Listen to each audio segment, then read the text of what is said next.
last call. Secure all cargo. All passengers aboard. Cargo secure. All passengers boarded, sir. All hands stand by. Engine room, reverse 1/4. Cast off bow line. Aye, aye, sir. Bow line away. Engine room, ahead 1/4. Sound last bell. Leadsman, sound off. Give me a depth reading by the mark. By the mark. Halfway.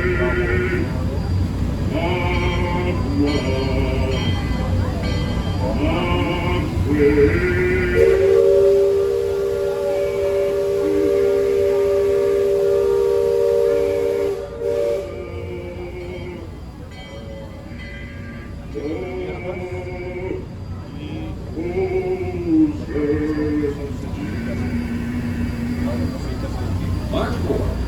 Engine room, ahead 3/4. Stand by. Steady as she goes. Captain? Welcome aboard the Liberty Bell. I'm your captain, Horace Bixby, and my pilot with me here on the Texas deck is a young cub that goes by the name of Sam Clemens. Hey, he's marking his 100th voyage down the river today with merry levity on his watch so far. Sam knows this river like his own backyard. Sam, tell our guests everything you know about this river. Well now, I always figure it is better to keep your mouth shut and appear stupid than to open it and remove all doubt. But I want to tell you this. I love this river more than anything else. I've loved this river, even from the time I was a toddler back in Missouri. Before we get too much further out of port, I think I should mention that you best not be sitting on those handrails. They're the only thing between you and the river, and the river don't always take kindly to uninvited guests. We've also had reports of river pirates operating in the vicinity, so I wouldn't lean out beyond those rails for that reason either.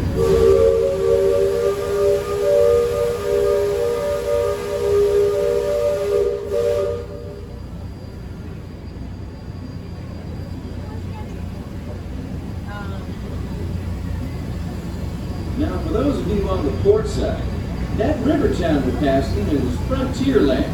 A few years back, it was no more than a boom town carved out of the wilderness by a handful of settlers looking to start a new life. Today, gentility and decorum are running rampant.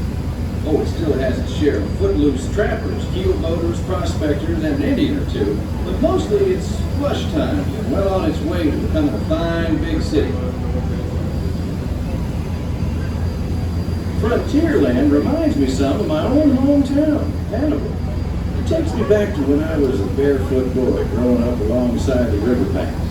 You know, it seems to me that when I was younger, I could remember everything, whether it happened or not.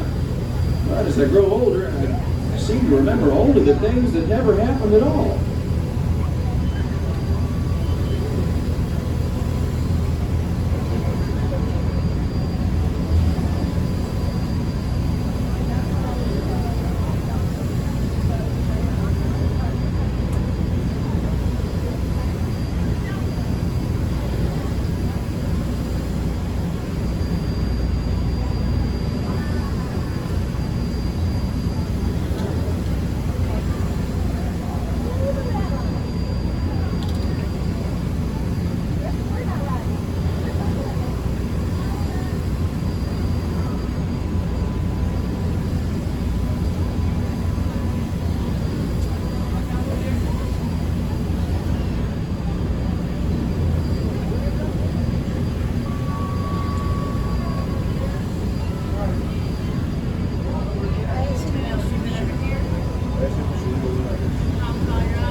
That island over across the way on the starboard side was my stomping grounds when I was young.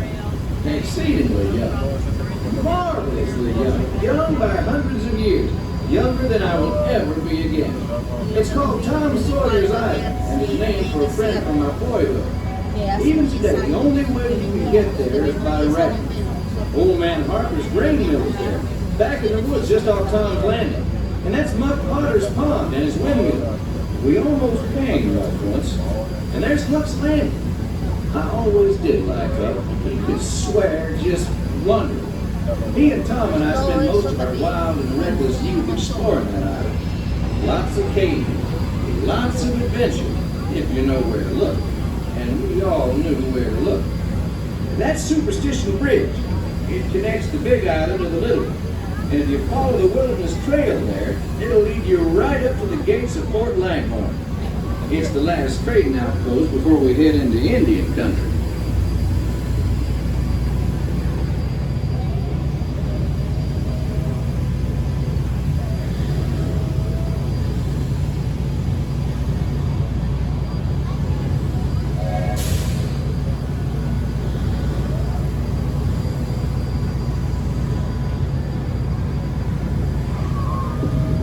Look off to the port side there. Every now and then, the water under that crest of rock comes to a natural boil. It spurts down all over the place like a tea kettle left on the fire too long. The Indians around here used to tell me these geysers were actually unfriendly spirits, upset by uninvited trespassers traipsing all over their sacred hunting grounds. Be that as it may, that's Big Thunder Mountain poking up in the sky over there. The Indians named it that because of the sound the falls used to make when the big rains came. And the miners and prospectors and get-rich-quick speculators showed up, and the name stuck because of the sound of the blasting powder going off every few minutes. There's not so much blasting these days. There's ghost stories about a runaway mine train loaded down with simple-hearted, terror-filled folks like you.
Look who's drifted out of the bayou.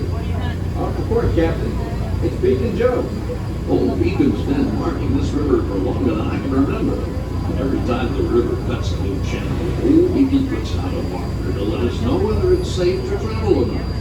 However, Sam here has been bragging that if push came to shove, he can navigate the Liberty Bell on a heavy dew. Isn't that so, Jack? Well, I was born humble, Captain. But mostly it's worn off.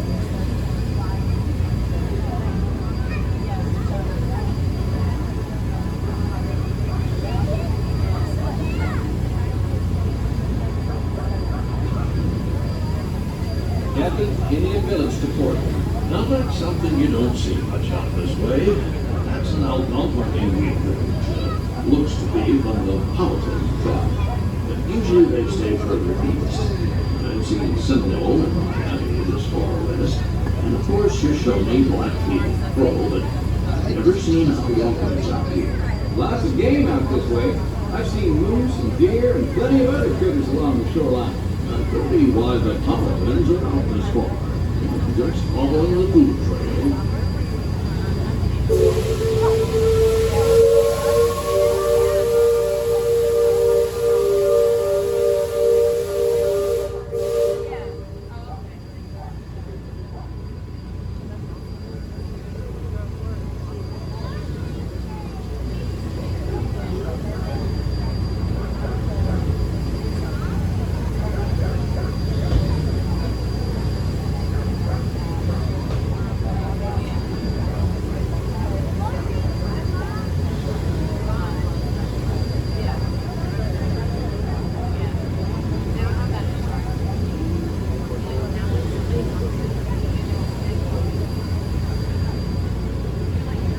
Other village off the port has been here a while. Most of the Indians along the river don't quite know what to make of our steamboat. They call it Hillelore, which means fire because of the smoke and sparks pouring out of our cobstack. The first time we passed this way, they thought it was the return of one of their heavenly messengers.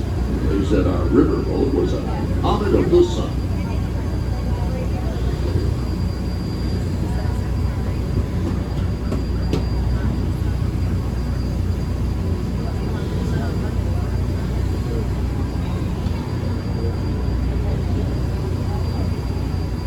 Just beyond the village, up that hill, is their sacred burial ground. And those who fall in battle are placed atop the traditional bed of death. After nightfall, they'll return to mourn the great warriors who brought honor to the tribe.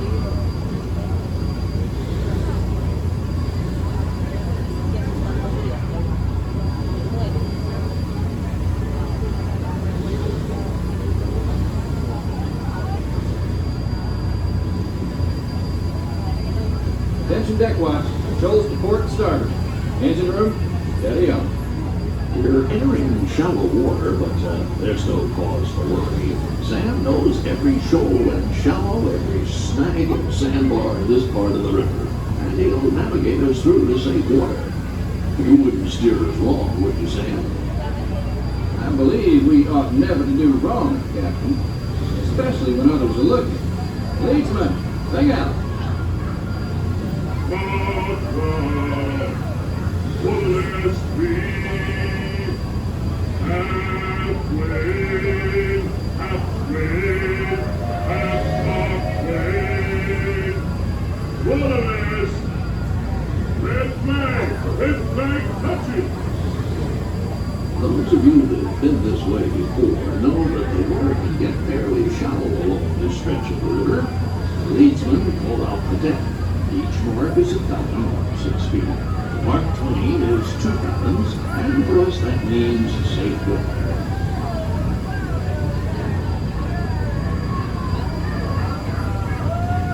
Captain, we're passing Cutthroat Point. Attention deck crew, stay alert. If there's river pirates out here, this is where they'll most likely be. I can hear them from here. From all the commotion, it sounds like their interests lie elsewhere.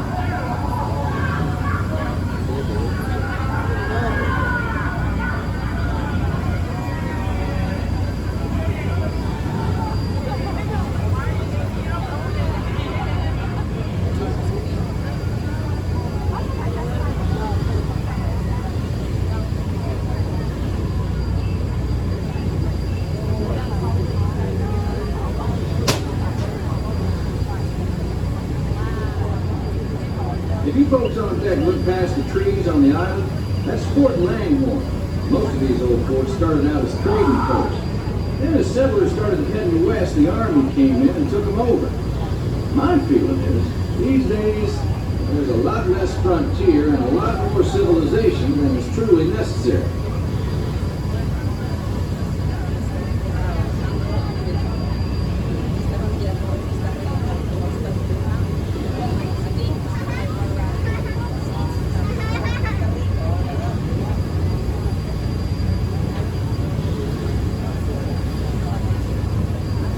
Leadsman, Give me a depth reading. Sing out. By the law, halfway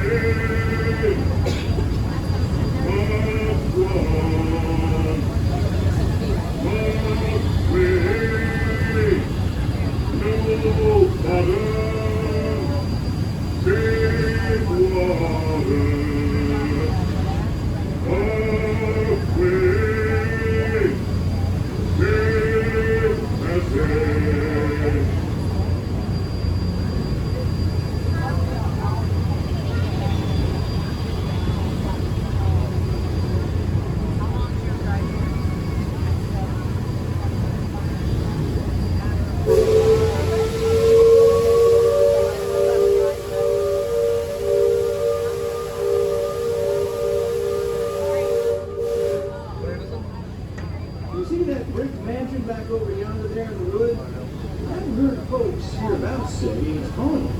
They say it was built on sacred Indian burial grounds, and now it's filled with spirits. If you ask me, I'd say the ones telling those tales are the ones filled with spirits. If you want proof, just ask them. They got it. About 100 proof, I reckon. And whatever you do, don't strike any matches if they aim to breathe in your direction. And you won't just be seeing ghosts, you'll be joining them.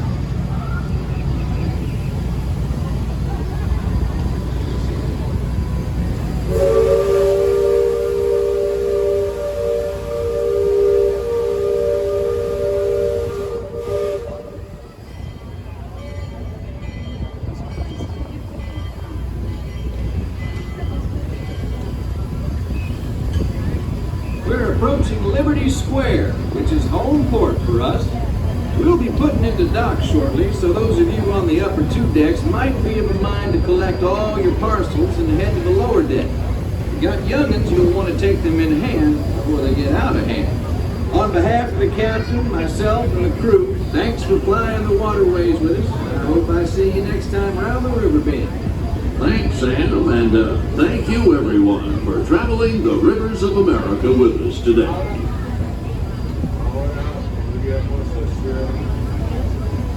Engine room. Approach levee at 1/4 steam. Man the bow line. Purser, check freight and cargo. All hands prepare to dock. All passengers stand by to go ashore. Ladies and welcome back to Liberty Square. At the time, you have to gather all your personal belongings, take small children by the hand, and make your way down to the very bottom deck to exit. Our one and only exit is found on the bottom deck of the boat. It is the deck that is closest to the water. The way you are exiting will not be the same way that you entered, so please use one of our 7 stairwells found on either side of the boat to go down, down, down. All the way down to that bottom deck, the one that's closest to the water, for the one and only exit. Please watch your head step as you disembark and enjoy the rest of your day here at the Magic Kingdom.